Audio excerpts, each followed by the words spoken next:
আমাদের প্রধানমন্ত্রী জনাব তারেক রহমান উনি ৭,৫০০ কিলোমিটার দূরে থেকেও তার দুঃসময়ের ছোট ভাইদেরকে ভুলে যান নাই। আমাদের আজকে অত্যন্ত আনন্দের দিন, কারণ এত বছর যারা লড়াই সংগ্রাম করেছে তারা প্রত্যেকে গতকাল মূল্যায়িত হয়েছে। এবং আমাদের মূল বিষয় হলো যে আমাদের প্রধানমন্ত্রী জনাব তারেক রহমান উনি ৭,৫০০ কিলোমিটার দূরে থেকেও তার দুঃসময়ের ছোট ভাইদেরকে ভুলে যান নাই। উনি সেই ছোট ভাইদেরকে প্রত্যেককে মূল্যায়ন করেছেন। তো আমাদের জন্য আজকে অত্যন্ত আনন্দের দিন। তবে আজকে একটি অভূতপূর্ব বিষয়, যারা বিভিন্ন মহানগরে পদ পদবি পেয়েছে তারা আজকে মিষ্টির পরিবর্তে তারা সেই দুঃসময়ে যে রুটি কলা খেয়েছে সেই রুটি কলা দিয়ে তারা আজকে লাঞ্চ করবে, এটা উদযাপন। কারণ এখনও বাংলাদেশের মানুষ কিন্তু এখনও আপ টু দ্য মার্ক, আমরা বলতে পারবো না সবাই ভালো আছে, সেই জায়গায় সবাইকে ভালো রাখার জন্য আজকে তারা যে সেলিব্রেশনটা মিষ্টি খাওয়ার পরিবর্তে সেই টাকা বাঁচিয়ে তারা গরিব দুঃখী মানুষের পাশে দাঁড়াবে আর নিজেরা আজকে রুটি কলা খাবে। এটাই হচ্ছে জিয়াউর রহমানের শিক্ষা, বেগম খালেদা জিয়ার শিক্ষা, তারেক রহমানের শিক্ষা। তো তাদের যোগ্য উত্তরসূরি হিসাবে আমরা সব সময় চেষ্টা করি ছাত্রদল যাতে সাধারণ শিক্ষার্থীদের হৃদয়ে যাতে জায়গা করে নিতে পারে। আমাদের সামনে অনেকগুলো বড় চ্যালেঞ্জ আছে। ছাত্র সংসদ নির্বাচনগুলা অনেকটা কারচুপির মাধ্যমে ইসলামী ছাত্র শিবির জয়লাভ করার চেষ্টা করেছে, কিন্তু তারা কিন্তু সাধারণ মানুষের হৃদয়ে পৌঁছাতে পারে নাই।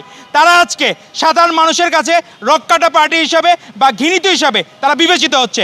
তার পরিবর্তে সাধারণ মানুষের মধ্যে, সাধারণ শিক্ষার্থীদের মাঝে ভালোবাসা ছড়িয়ে দিচ্ছে বাংলাদেশ জাতীয়তাবাদী ছাত্রদল। তারা প্রত্যেকটা ক্যাম্পাসে ভাই হিসাবে, বোন হিসাবে পাশে রাখছে। এবং আপনাদেরকে আমরা এতটুকু কমিটমেন্ট দিতে পারি, অন্তত আমাদের চেয়ারম্যান জনাব তারেক রহমানের ছাত্রদল কোনো সময় ন্যূনতম একটা সাধারণ শিক্ষার্থীর ক্ষতি হবে সেই কাজ তারা কখনো করবে না। এবং তারা প্রতিজ্ঞাবদ্ধ। গতকাল মহানগরে আমরা দেখলাম যে নার্সিং বিষয়ক সম্পাদক একটি পদ নতুন করে অ্যাড হয়েছে। এর আগে কখনোই বাংলাদেশের নার্সিং সমাজ তারা কখনো এইভাবে ছাত্রদলে কোনো সময় রাজনীতি করতে পারে নাই। আজকে সারা বাংলাদেশে নবদিগন্ত উন্মোচিত হচ্ছে যে নার্সিং বিষয়ক সম্পাদক। আমাদের সারা বাংলাদেশে আপনার সাংবাদিক বন্ধুরাও, আপনাদের পরিবারেও অনেকে নার্সিং পেশায় জড়িত, অনেকে নার্সিং এখনও পড়তেছে, তারা প্রত্যেকে রাজনীতি করার সুযোগ পাবে। এটাই হচ্ছে আমাদের নেতা তারেক রহমানের বৈচিত্র্য।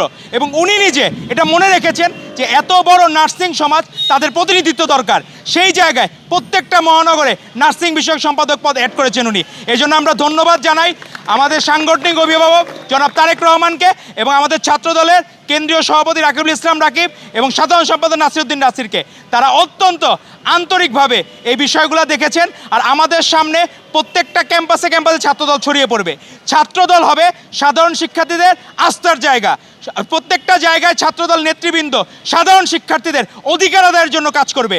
এবং আমরা বলবো যে আমাদের প্রত্যেকটা ক্যাম্পাসে যত কিছু সাধারণ শিক্ষার্থীদের মাঝে আমাদের সেই পূর্বের আগের যে জনপ্রিয়তা ছিল সেই ধারাবাহিকতা আমাদের রক্ষা করতে হবে। আমাদের আপসহীন দেশনেত্রী বেগম খালেদা জিয়া বলেছেন, আমার কাছে কোয়ালিটি ম্যাটার্স, কোয়ান্টিটি না। তো আমাদেরকে মনে রাখতে হবে যে আমরা কোয়ালিটিফুল প্রোডাক্ট যাতে ছাত্রদলে অতীতের ন্যায় আমরা ভবিষ্যতে যাতে উপহার দিতে পারি।